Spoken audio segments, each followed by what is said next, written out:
পাপ যত বড়ই হোক, আল্লাহর সাথে জড়িত পাপ হলে ক্ষমা সহজ। দেখুন, একদা ইবলিস বলছে, রব্বি ইজ্জাতিক, হে আমার প্রতিপালক, তোমার সম্মানের কসম, তোমার আদম সন্তানকে আমি পথভ্রষ্ট করবই যে কোনো মূল্যে। লাজালো বিয়ান্নাল ইনসানা মাদামাত আরওয়াহুম ফি আসাদিহিম, যতদিন পর্যন্ত তার দেহে শ্বাস থাকবে আমি তাকে ভুল পথে নিয়ে যাব। মানুষ যদি অসুস্থ হয়ে বিছানে পড়েও থাকে, চলতে পারে না, হাত পা নেই, মুখ আছে, তার জাহান্নামের পথও আছে। বিছানে পড়ে থেকে মুখে বলছে ও মুখ খারাপ। ইবলিস বলছে যে আদমের ছেলেমেয়ের দেহে যতদিন শ্বাস থাকবে ততদিন তাকে আমি ভুল পথে নিয়ে যাব যাব যাব। ও কিভাবে জান্নাতে যায় তা আমি দেখে ছেড়ে দেব। ঘটনাটা ছিল, আল্লাহ বললেন, ইয়া ইবলিস মা হামালাকা আল্লা তাসজুদা মা খালাকতু লিমা খালাকতু বিয়াদাইয়া, আমি যাকে নিজ হাতে সৃষ্টি করলাম তাকে সিজদা করতে তোমাকে কে নিষেধ করলো? আমি যাকে নিজ হাতে সৃষ্টি করলাম আদমকে, তুমি তাকে মেনে নিলে না কেন? তো বলছে যে খালাক্তানি মিন নার ওয়া খালাক্তাহু মিন তিন, আপনি আমাকে সৃষ্টি করেছেন আগুন দিয়ে আর তাকে সৃষ্টি করেছেন মাটি দিয়ে, আমি তাকে কেমনে মেনে নিই? সে হচ্ছে নিম্নমুখী আর আমি হচ্ছি ঊর্ধ্বমুখী। আমি তো আদমকে মেনে নিতে পারি না। তখন আল্লাহ বললেন যে ইন্নাকা রাজিম, তুমি বিতাড়িত, আমার দয়া রহমত থেকে সরে যাও। তখনও বলল, ঠিক আছে, আমার একটা কথা শোনেন। কি? আমাকে বেঁচে থাকার সুযোগ দিতে হবে এলাইয়াউমিল কিয়ামা, কিয়ামত পর্যন্ত। তখন আল্লাহ তাআলা বললেন, ঠিক আছে, মেনে নিলাম, ইলা ওয়াক্তি মালুম, একটা নির্ধারিত সময় পর্যন্ত তোমাকে সময় দিয়ে দিলাম।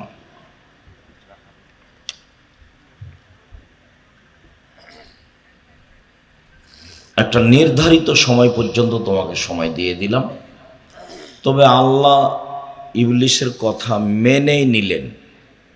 ভাষা ছিল কিয়ামত পর্যন্ত, আল্লাহ বললেন যে একটা সময় পর্যন্ত। তো মেনেই নিলেন আল্লাহ। যখন আল্লাহ তার কথা মেনে নিলেন তখন ইবলিস বলছে, বলার ঢংটা দেখেন, রব্বি, হে আমার প্রতিপালক। কে বলছে এটা? ইবলিস। ভাষাটা দেখেন, রব্বি, হে আমার প্রতিপালক, ইজ্জাতেক, তোমার সম্মানের কসম। তাহলে ও আল্লাহকে ভালো চিনে। ইজ্জাতেক, তোমার সম্মানের কসম। আমি একটা কথা বলি, লাজাল বিয়ানুল ইনসানা মাদামা তারহুম ফি আজাদিহিম, আদম সন্তানের দেহে যতদিন শ্বাস থাকবে আমি তাকে জাহান্নামের পথে নিয়ে যাব যাব যাব।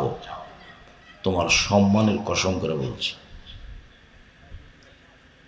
তার মানে হাত নাই, পা নাই, বিছানে পড়ে আছে 10 বছর থেকে, কিন্তু জাহান্নামে যাওয়ার পথ আছে তার কাছে। এ বললো খুব খারাপ, বা ওকে ভোট দিও না, ওকে ভোট দাও, একটা কিছু বলল। তখন আল্লাহ বলছেন, ইবলিস, ও ইজ্জাতি ওয়া জালালি ও ইরতেফাই মাকানি, আমার সম্মানের কসম, আমার ইজ্জতের কসম, আমার মর্যাদার কসম, আমার উচ্চতার কসম, লাগফিরান্না লাহুম মাস্তাগফারুনি, ও আমাকে যতবার ক্ষমা চাইবে, ও আমার কাছে যতবার ক্ষমা চাইবে ততবার আমি ক্ষমা করে দেব। আদম সন্তান আমার কাছে যতবার ক্ষমা চাইবে ততবার ক্ষমা করে দেব। আর একটু বলি, আনাস রাদিয়াল্লাহু তাআলা আনহু বলেন, একদা আল্লাহ রাসূল বললেন, জব নাদম মা দাওয়াতানি ও রাজাউতানি গাফারতু লাকা ওয়ালা উবালি। আদমের ছেলে মেয়ে শোনো, আল্লাহ বলছে, তোমরা যেভাবে ডাকো আমি সেভাবে থাকি, তোমরা যেভাবে শোনো বলো আমি সেভাবে শুনি, তোমরা যেভাবে ডাকো আমি সেভাবে থাকি, তোমরা যেভাবে বলো আমি সেভাবে শুনি। ক্ষমা চাইলে ক্ষমা করে দিই, আমি পরোয়া করি না তোমরা কত বড় পাপী, আমি পরোয়া করি না তুমি কত বড় পাপী, তুমি যেভাবে ডাকো আমি সেভাবে থাকি। আদম সন্তান শোনো, লাউ বালাগাত জুনুবুকা আনানাস সামায়ে, তোমার পাপ বেশি হতে হতে হতে যদি আকাশে লেগে যায়,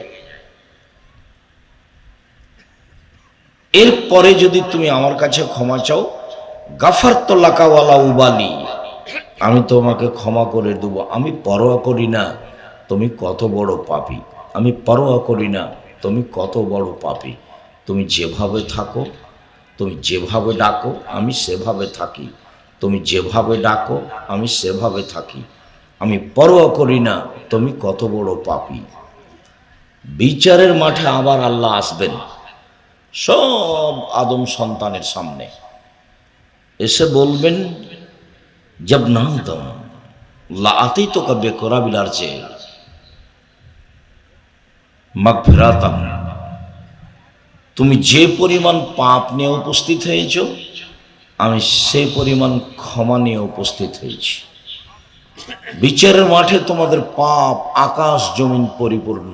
শোনো, তোমার পাপ যত আমার ক্ষমা তত, তোমার পাপ যত আমার ক্ষমা তত, তোমার যে পরিমাণ পাপ আমার সেই পরিমাণ ক্ষমা, তোমার যে পরিমাণ পাপ আমার সেই পরিমাণ ক্ষমা, যদি শিরক না করে থাকো। এইটা কথা বিচারের মাঠে বলবেন, দুনিয়াতে এই কথা বললেন না। বিচারের মাঠে যখন ক্ষমা করবেন তখন বলবেন, যদি পাপ না শিরক না করে থাকো। শিরক মহাপাপ। যদি বাংলাদেশে বাঁচার কোনো পথ নেই, শিক্ষা প্রতিষ্ঠান হিসাবে আরও বাঁচার পথ নেই। কেননা বাংলাদেশের ইতিহাসে বা বাংলাদেশের মাটিতে এমন কোনো ছেলে জন্ম নেয়নি এ যাবৎ যার একটা মুখের গান বাংলাদেশের ছেলে মেয়েরা তাদের স্কুল কলেজে বলবে, এটা বাঙালিদের জন্য দুঃখজনক ব্যাপার। বাঙালিদেরকে ঠাকুরের গান চয়ন করতে হয়েছে, অথচ ঠাকুর বাঙালিদের শত্রু, ঠাকুর মুসলমানের শত্রু, ঠাকুর ঢাকা বিশ্ববিদ্যালয়ের শত্রু, ঠাকুর জাতির শত্রু। ভারত বাংলাদেশ পাকিস্তানের লোক যেদিন ইংরেজদের হাতে নির্যাতিত, সেদিন ঠাকুর লন্ডনে মুচ পাকায়। সেই ঠাকুরের গান আমার ছেলে মেয়ে বলে। আমি আব্দুর রাজ্জাক বিন ইউসুফ দেহে শ্বাস থাকাকালীন ঠাকুরের গান বলতে দেব না, বলবো না ইনশাল্লাহ। দেখি কতদিন টিকে থাকতে পারি। ঠাকুরকে আমি যত ঘৃণা করি পৃথিবীতে, আমি তত ঘৃণা কাউকে করি না।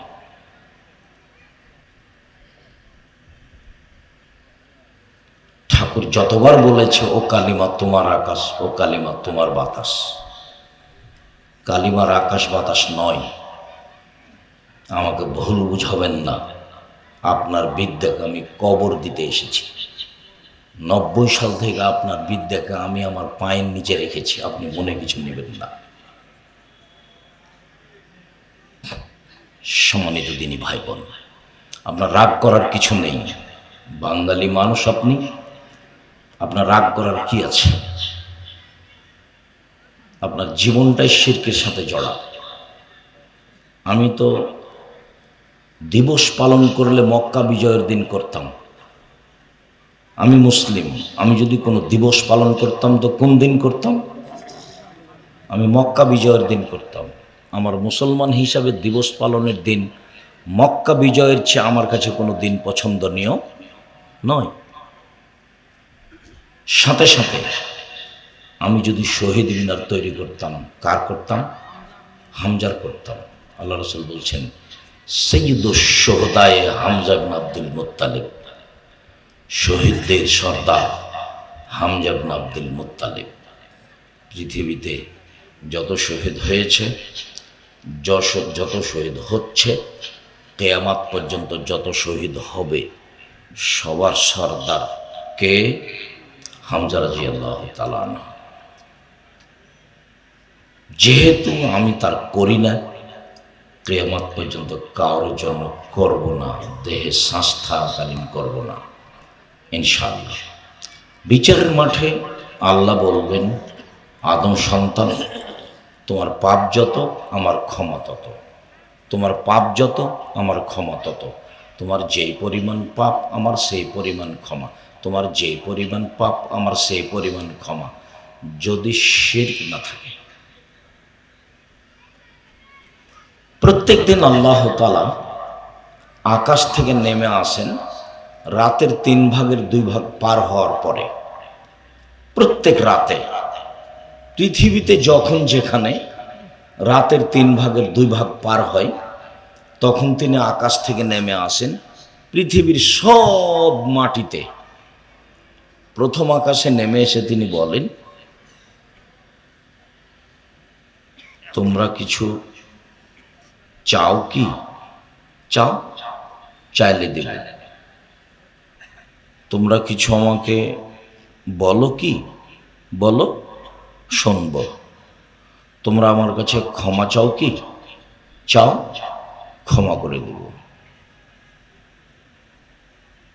মিয়াদুনি ফাস্তাজিব লাহু, যে আমাকে ডাকে আমি তার ডাকে সাড়া দিব। মায়াসলনে ফাউতিয়াহু, যে চাই, যা চায় তাকে তাই দিয়ে দেব।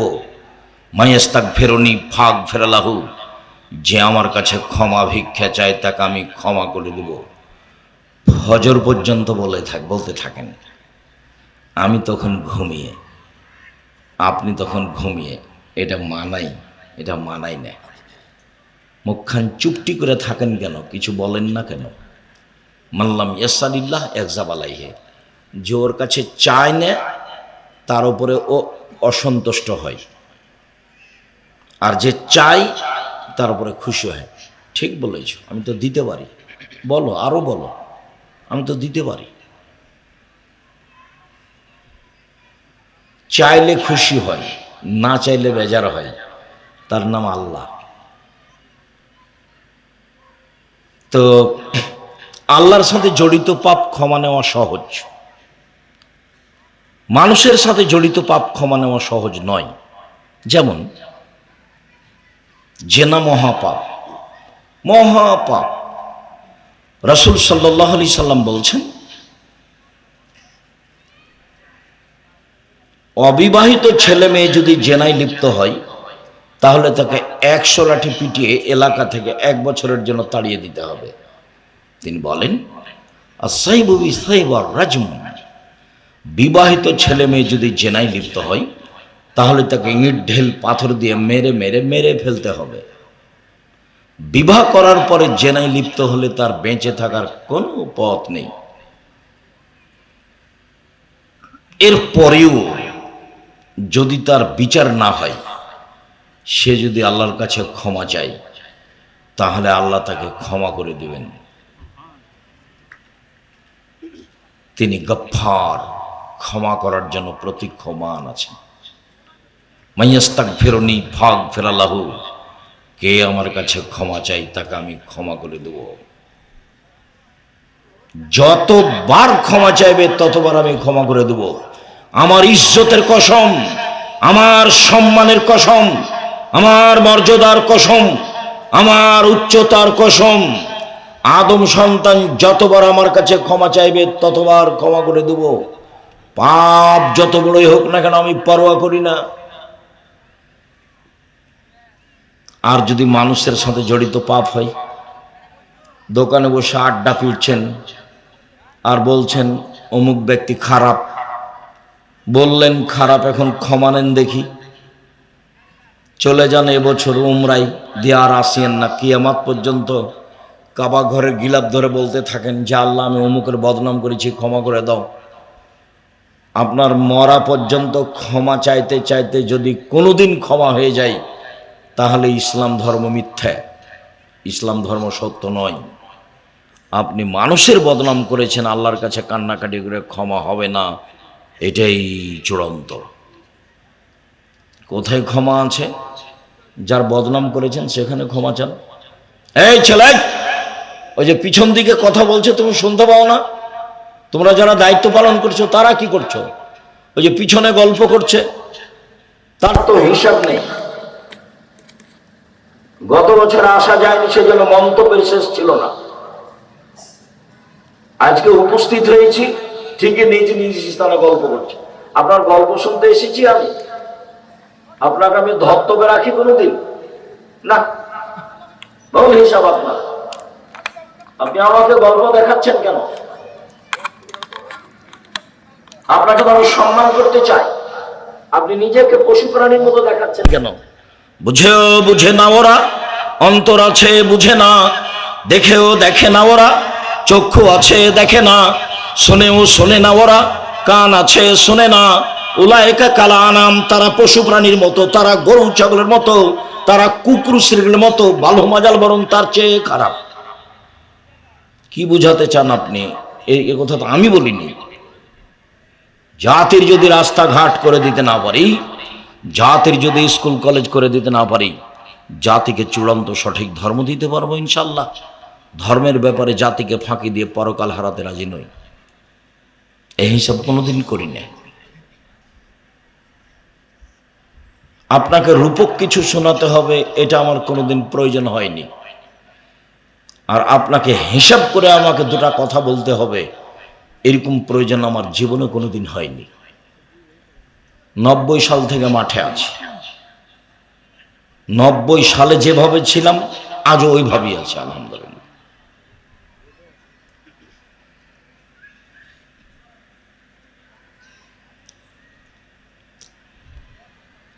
আমি যে বসে থেকে মাথায় হাত দিয়েছি এই কথার আগে যে আমি কিছুই বলিনি তা নয়, আমি বলেছি যখন আসবে সামনে তখন কি করবেন, দাঁড়িয়ে সম্মান জানাবেন।